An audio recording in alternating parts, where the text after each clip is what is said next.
सेतेबेले भाईगिरी पाई बोतल धरी काउंटर मालिकों को आक्रमण करथिले आउ एबे गिरफ हेबा परे मुंड तळगु करी भद्र पिला भଳି छिड़ा होइथिबा ए दुई अभियुक्तों को वर्तमान सुधा लक्ष्मीसागर थाना पुलिस गिरफ करिछि।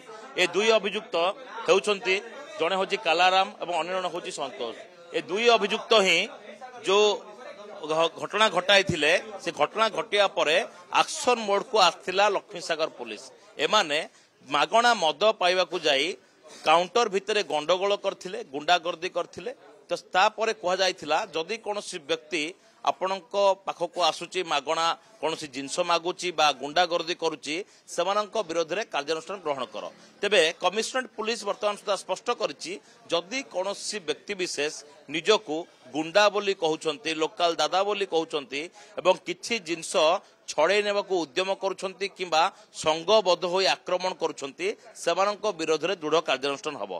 तेबे लक्ष्मीसागर पुलिस मध्य चेतावनी देछि जदि कौनसी व्यक्ति विशेष एभली गुंडांक कबल में पड़ती बा सेमानकू किए भयभीत करुच्ची सेमाने सीधा सड़क थाना रे पहुंची पारिबे एवं रिपोर्ट मध्य देई पारिबे। तेबे ए दुई गुंडांको वर्तमान सुधा गिरफ करछि लक्ष्मीसागर थाना पुलिस एवं यह सहित जो माने गुंडागर्दी करथिवार पुराना रेकर्ड मध्य रहिछि सेमानकू मध्य वर्तमान सुधा खोजुछि।